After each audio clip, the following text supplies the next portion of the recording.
Hey there, this is Lynn. Today is weigh-in Monday. I have just completed 71 weeks on the carnivore diet, and this was very interesting this week, so I'm anxious to share with you my results and wasn't entirely happy with them, but on a non-scale basis, I had a very good week. So it was a little bit of a surprise stepping on the scale this morning because I was completely not expecting it. But for those of you who are new here, I have had so much healing. I went into the carnivore diet not for weight loss, although I needed to lose a lot of weight. My top weight was around 350 pounds. It wasn't that when I first started the carnivore diet, I had lost a little bit of weight from a ketogenic diet. But I went into this because I was totally disabled and unable to work as a nurse because of Mast Cell Activation Syndrome, getting worse and worse and worse after a year of being pretty much unable to do anything other than just lay around and having severe anaphylactic type reactions to a variety of things, a lot of them unknown, and baseline in pain all the time, hardly able to walk, gut issues, lung issues, heart palpitations, brain fog, confusion, unable to get my words out, horrible rosacea.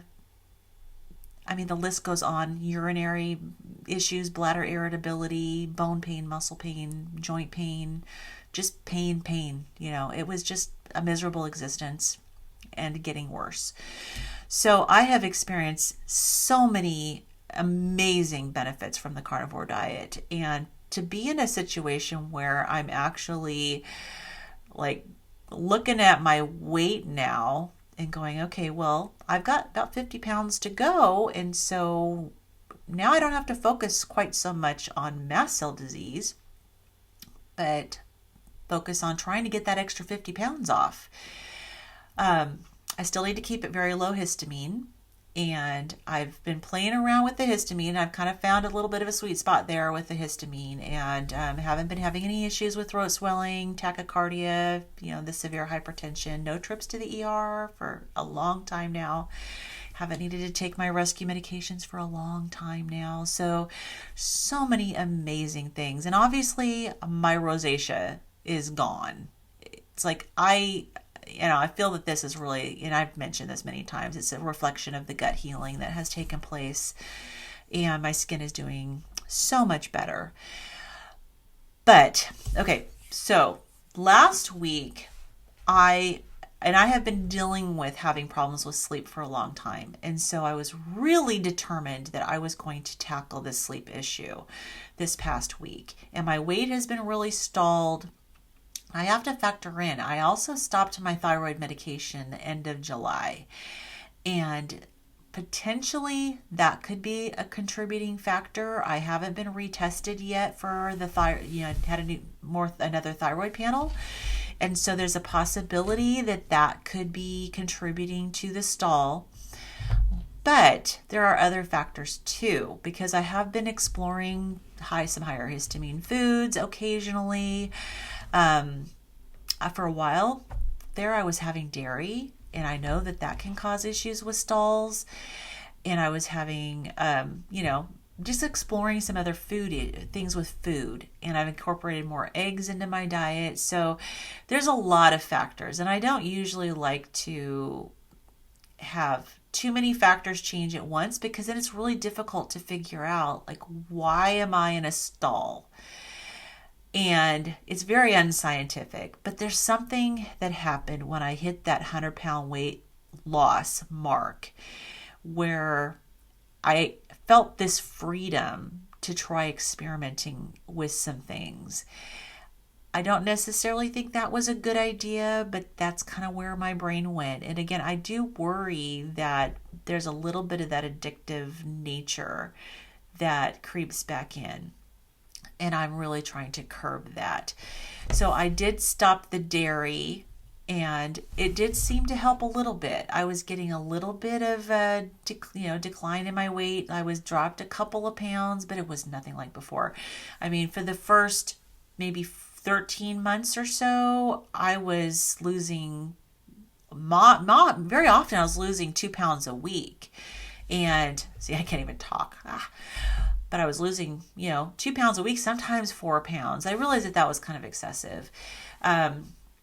So sleep was an issue for sure. I was struggling to get to sleep at night, and I would go to bed at a decent hour, and then I would lay there for hours and hours and hours. And very often I would just say, okay, fine, I'm just going to get up. And after reading the sleep chapter in the book that we're doing in our book club, sorry for all the bumping the desk here, but this is the book we're doing in our book club, Good Energy by Casey Means and Callie Means. And chapter 7 in that book was about sleep and how important it is and how sleep issues can cause worsening insulin resistance. And I definitely didn't want that because I have become so much more insulin sensitive based on my latest test results. So I had a great week when it came to sleep.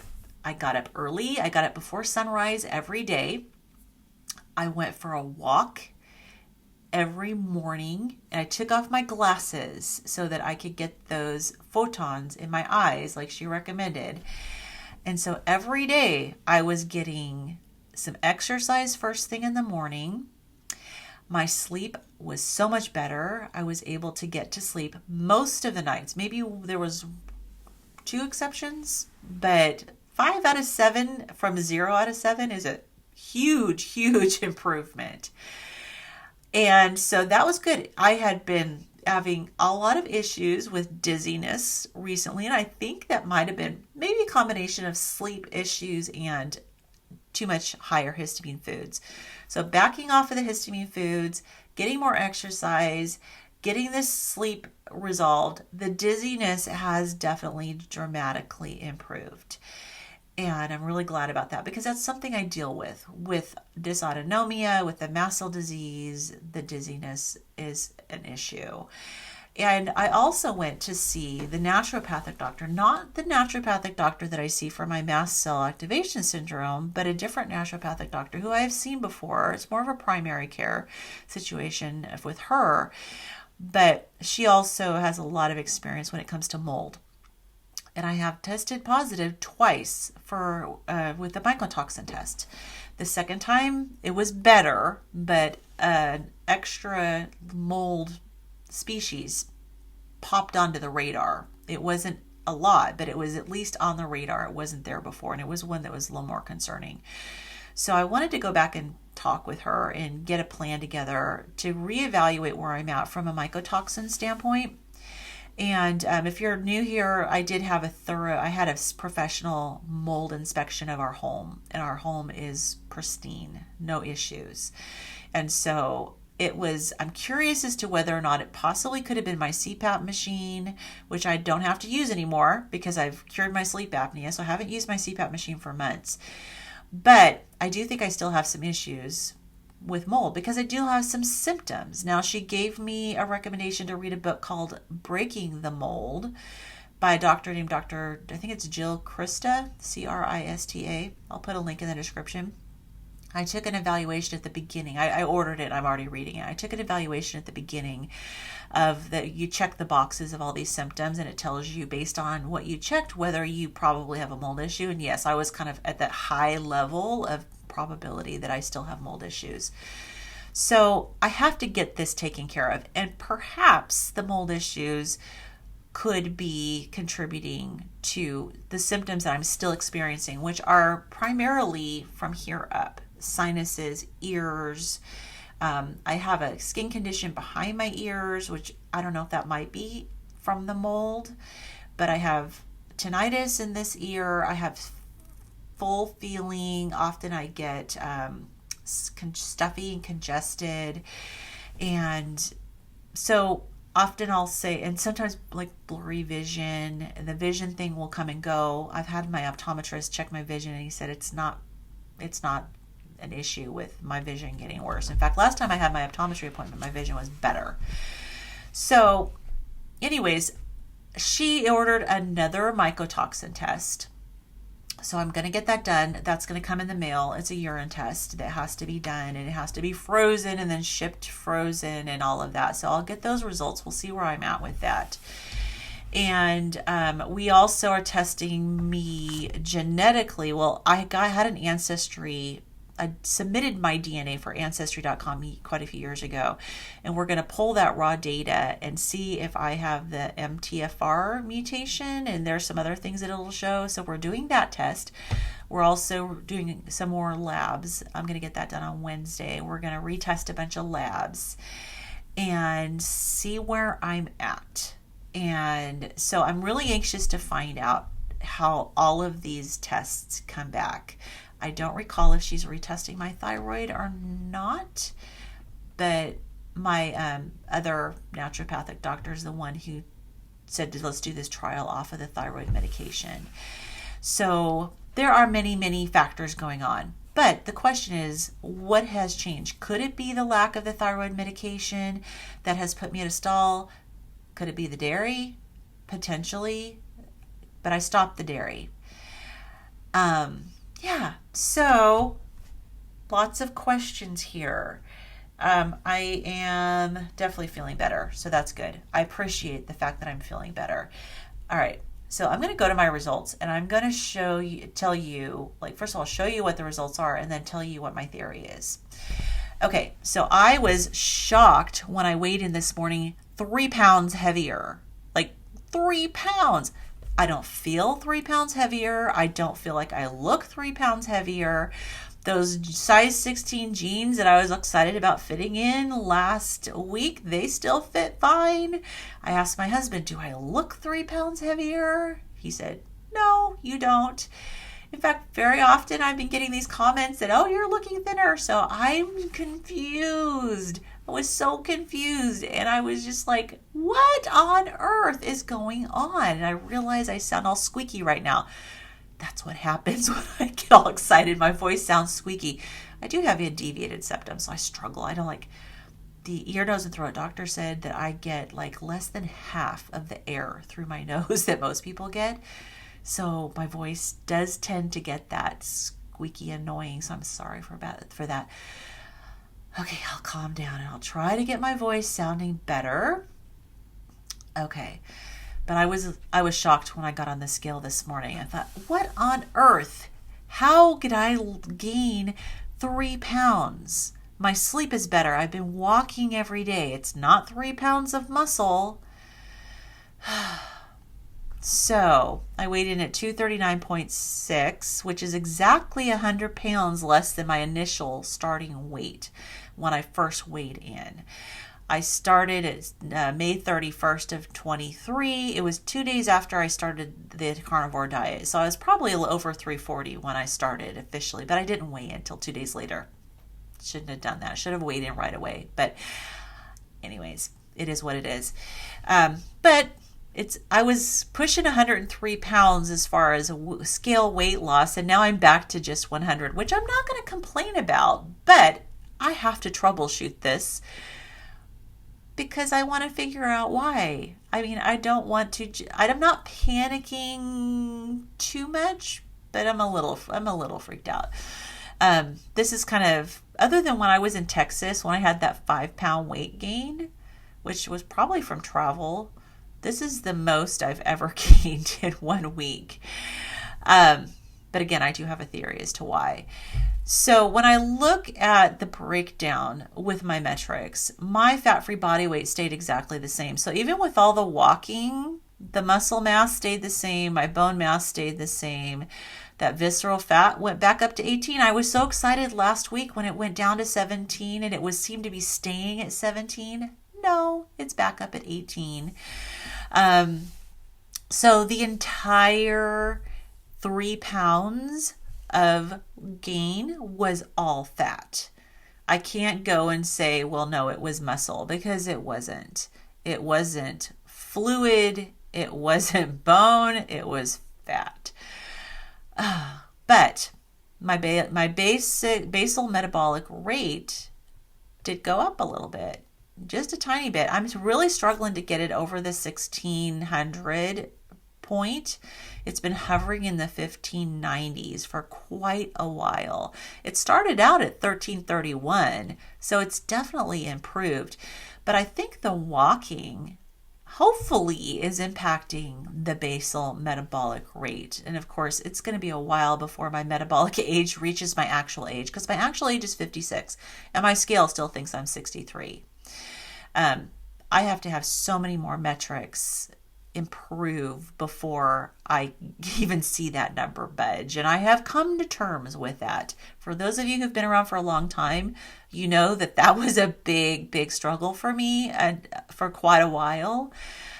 I've come to terms with it. And again, it's a marathon, not a sprint. So I hear so many times about people who are on the carnivore diet that they lose a significant amount of weight and then their weight stalls or they gain a little bit of weight. I get it. It's an up and down thing, and I have been very blessed that most of my journey has been a downward trend when it comes to my weight. So this is just an obstacle to get through, and I will. All right.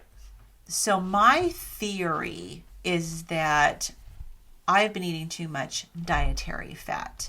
I had mentioned before that I had been listening to Dr. Elizabeth Bright. She was talking about the importance of getting enough fat to heal yourself. And I was in a state where I wasn't feeling well. And so I figured, well, I'm going to give this a try and see if the fat will help me. So I have been eating a lot more dietary fat than I was. And she talked about doing these decaf versions of the fatty lattes. And so I've been doing those. And I've been putting probably at least a couple of tablespoons, if not more, of butter every morning in these fatty lattes. And sometimes a couple times I think I did it again later in the day. But I've been adding butter to my meat, in addition to the fact that I'm eating fatty meat. So my theory is that I'm eating too much fat. And my body's just storing fat because I'm not living off of the fat that I have. And that's my theory. Let me know what you think about that. But I think that I'm going to just quit doing that. I think in the past, when I've had issues with my weight and not losing that fat, it's been during times where I have increased the dietary fat. And so I'm going to give that a try and see if backing off of the fat forces my body to use the extra fat that I have on it. I suspect that that's going to be successful. Now that my sleep is so much better. Okay, my screen just froze. But now that my sleep is better, I'm assuming that this is going to work. And we'll find out what happens. I think that that's it for this week. I think that's it for this week. So we're going to see what happens over the next week.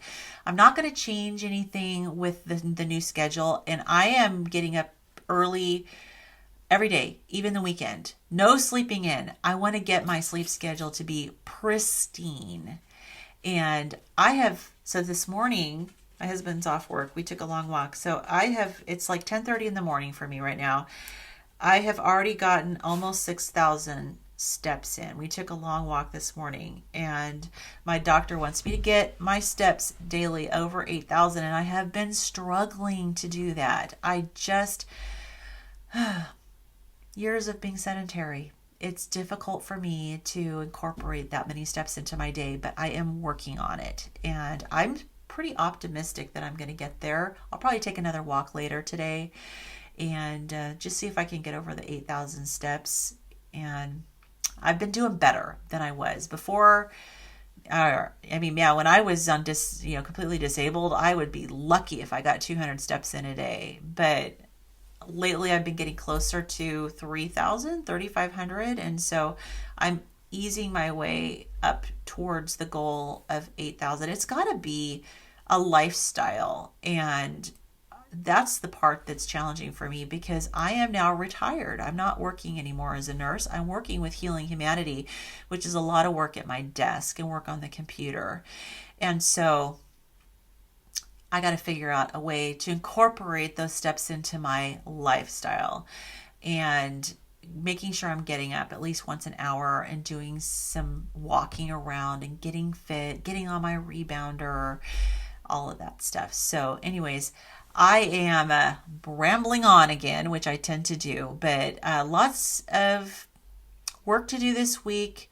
I'm going to decide not to be discouraged because this is all part of the journey, and the weight is going to come off. So less fat for me this week, and we will see what happens. All right, that's it for today, and I will see you in the next video. Bye-bye.